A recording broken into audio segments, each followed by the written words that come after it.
नमस्कार, जेकेएन हिंदी न्यूज में आपका फिर से स्वागत है।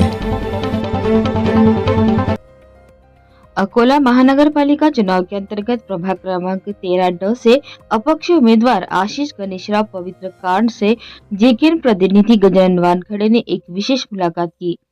इस दौरान प्रभाग के समग्र विकास को लेकर विस्तार से चर्चा की गई। बातचीत में आशीष पवित्रकार ने कहा कि प्रभाग क्रमांक 13D के नागरिकों को मूलभूत सुविधाएं प्राथमिकता के आधार पर सकारात्मक और समाधान केंद्रित चर्चा हुई। अकोला से जेकेएन हिंदी न्यूज संवाददाता गजानन वानखड़े की रिपोर्ट। आज आपण प्रभाग क्रमांक 13 मध्ये आलेला आहे आणि प्रभाग क्रमांक 13 चे अपक्ष उमेदवार आशिषजी पवित्रकार यांच्याकडून जाणून घेणार आहोत की त्यांची मतदार आणि मतदाराप्रती विकासित मुद्दे काय आहेत आणि ते कोणत्या माध्यमातून मतदारांना सामोरे जात आहे। तरी आपण त्यांच्याशी त्यांच्या जबानी ऐकून घेणार आहोत। आशिष पवित्रकार यांची मतदाराप्रती आम्हाला आशा होती की बाबा तिकीट मिळावं, ज्यानं चांगलं कार्य केलं त्याला तिकीट मिळालेच पाहिजे, पण आम्हाला तिकीट न मिळाल्यामुळे आमचे उमेदवार अपक्ष राहिले। ते लोकप्रियतेच्या तुमचं काय म्हणणं आहे याच्याबद्दल? यांचे जनते काय तुमचं प्रत आहे उमेदवाराबद्दल? 1-2 मिनिटं। उमेदवार चांगला आहे, सर्व कामं करतो, सर्वच करतो आणि करणार पण आहे समोर मध्ये पूर्ण केल्या। असं कुठलं क्षेत्र सुटलं नाही की त्यांनी काम केलेलं नाही आहे आणि यावेळेस तिकीट मिळालं नाही। आम्ही पण जनसंघापासूनच कार्य करतो। 1-2 मिनिटं। उमेदवार चांगला आहे, सर्व कामं करतो, सर्वच करतो आणि करणार पण आहे समोर, अशी त्याची खूप हे आहे, जिद्द आहे करायची। युवा पिढी सुद्धा आहे यांच्यासोबत, यांचं सुद्धा आपण मत जाणून घेणार आहोत की आपल्या उमेदवाराबद्दल आपलं मत काय आहे।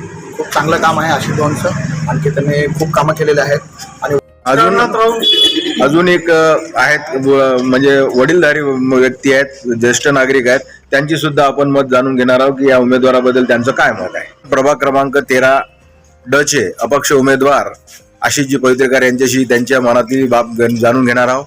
सर, आमच्या जेकेएन हिंदी न्यूज चॅनल मध्ये आपलं स्वागत आहे। आम्ही आपली प्रतिक्रिया जाणून घेणार आहोत की आपण प्रभागामध्ये जे फिरत आहात तर आपण कुठल्या मुद्द्यावर तिथे आपण कार्य करणार आहात।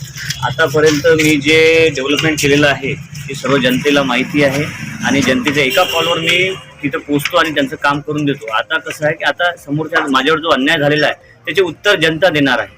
आता माझं जे समोरचं विजन आहे किंवा आपला प्रभाग जो आहे तो स्मार्ट प्रभाग बनवायचा आहे की विदर्भाचा स्मार्ट प्रभाग कोणता, तर प्रभाग 13 असं मला करायचं आहे आणि आपल्या प्रभागाचं नाव हे वरपर्यंत महाराष्ट्रात लेवलवर न्यायचं आहे। त्यासाठी आपल्या सर्व जनतेचा मला आशीर्वाद पाहिजे आणि असंच आशीर्वाद नेहमी माझ्या पाठीशी राहू द्यावा जनतेने। प्रभाग क्रमांक 13 मधून मी D मधून उभा आहे आणि माझे बटन आहे क्रमांक 6 नंबरचं बटन दाबावं।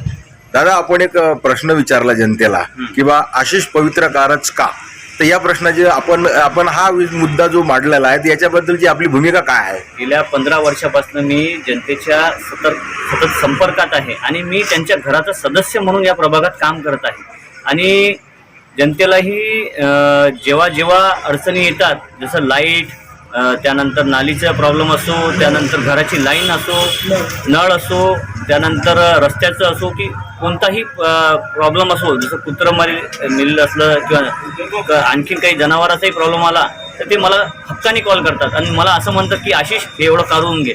म्हणजे मी त्यांच्या घराचे सदस्य म्हणून असं काम करतो आणि असंच काम नेहमी करत राहीन, असाच मला त्यांचा आशीर्वाद नेहमी असंच राहू द्या। आमच्या जेकेएन न्यूजच्या माध्यमातून आपण जनतेला काय संदेश द्याल आणि काय अपील कराल? जनतेला माझं हेच म्हणणं आहे की बा मी तुमचा मुलगा आहे, तुमचा भाऊ आहे, आपल्या सर्वांनी माझ्यावर ऐसी ही और खबरों से जुड़े रहने के लिए देखते रहिए जेकेएन हिंदी न्यूज। ऐसी ही और खबरों से जुड़े रहने के लिए देखते रहिए जेकेएन।